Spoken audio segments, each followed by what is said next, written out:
Hey everyone, Loadabuggy here, back with another Sunday chill commentary. Sunday is one of my favorite days of the week because Sunday is my reserved family day, and I'm not just talking about, with my wife and kids, of course. That's as much time as I can spend with them. I try to spend with them throughout the week. Sunday is reserved for extended family.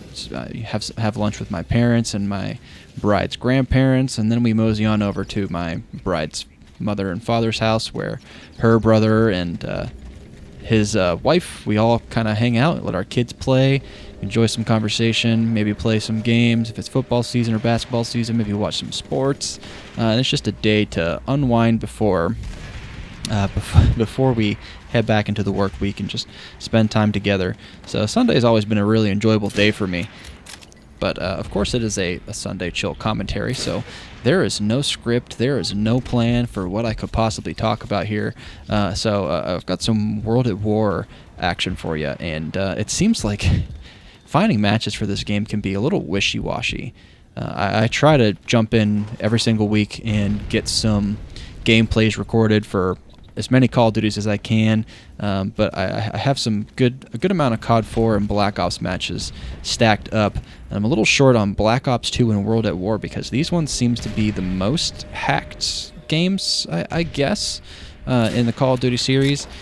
So sometimes it can be a little bit difficult to find a good match, a good clean match on World at War. Sometimes it's just availability. Sometimes you run into some hackers. I'm definitely seeing them less after Microsoft patched this game, some months ago. But you still come across them. Came across my first MW3 hacker in a really long time, just the other day, actually. So that was kind of a shock because I haven't seen someone pull up a mod menu in MW3 in a really long time. So that was a little bit strange. Usually I'm more inclined to see it here on World at War or Black Ops 2. Black Ops 2 is definitely just the most tainted game, but pre-Microsoft patch, it was the lovely World at War.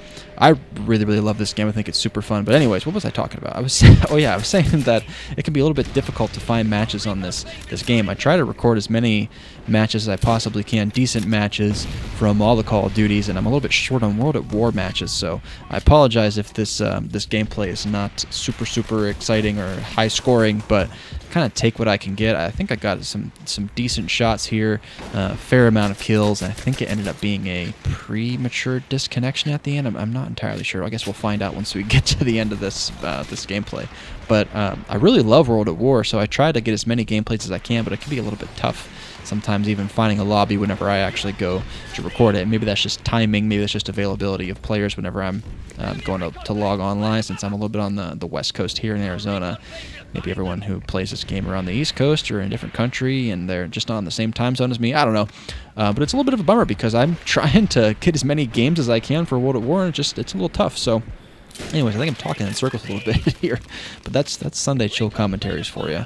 This is just kind of a no-nonsense, talk about whatever comes up in my brain type of series, and I just kind of wanted to mention that.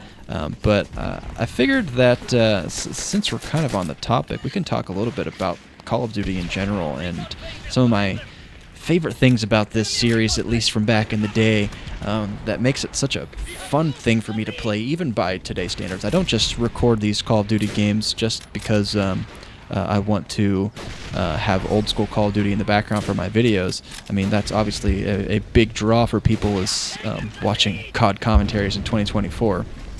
But it's genuinely because I really, really just love these games still, and I think the fun factor for these games has not diminished at all. Even these many, many years. I mean, 3 years from now, 2027, I think it is, COD 4 will be 20 years old.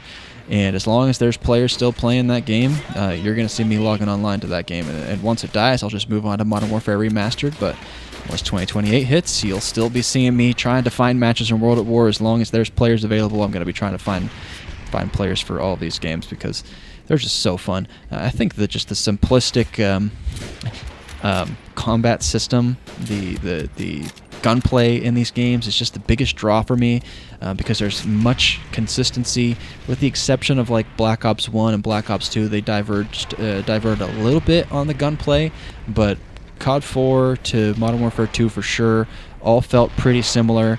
And although they made plenty of innovations on like perk systems and kill streaks and all that kind of thing, it felt the same enough where it was easy to go year to year and play the next Call of Duty and be able to catch on in just a short amount of time, because they're also similar but just different enough. And I just love these games for many reasons beyond that. The kill streaks I think is what, like, one of the most rewarding things in video games. I'm a big Halo fan, mainly for the story, but I did play a fair amount of multiplayer Halo as well. And I think one of the things that was missing for me was definitely one of the biggest draws, I'll say, on Call of Duty is the kill streak system. You know, that what's the word I'm looking for? The dosage of what's the word? Anyway, it's just a bit euphoric and super rewarding whenever you finally get that kill streak, especially a big one like an 11 kill streak. Tac Dogs and Black Ops 1, that's not an easy feat for the average player. And getting some of these high kill streaks like a Nuke or a Moab or something like that can be pretty tricky, but whenever you get there, it's just super, super rewarding beyond like any other games be able to accomplish. I mentioned Halo just a second ago, but I think one of the things that I find super fun about Halo, obviously, is the difference in gunplay. It's obviously super science fiction, super arcadey and fun, at least it used to be, Halos 1 through 3, but the lack of kill streaks makes it slightly less rewarding, at least for my personal taste. Maybe that's just because I'm a snobby COD kid, I don't know.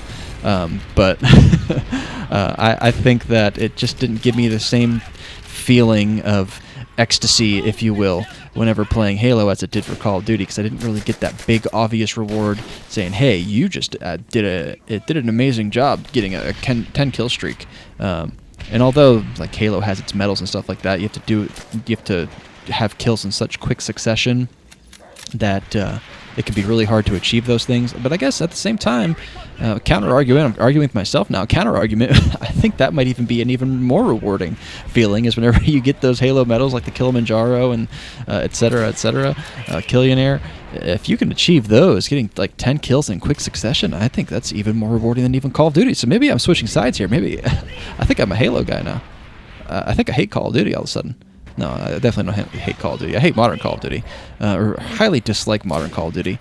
I always have hope that they'll learn from the errors of their ways, but I find it very unlikely. But anyway, just sitting here arguing with myself.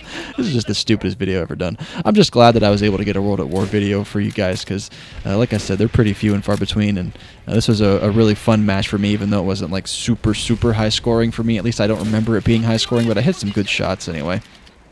So, I think I've said all I could possibly say about this video, about Call of Duty, about Halo. I don't even know what I'm talking about. Yeah, this was a disconnection. Okay, that knife, that would have been the dagger. Giggity, that would have been the dagger at the end of these enemies. Anyway, if you enjoy these Sunday chill commentaries, definitely subscribe. You can see these every single Sunday going forward.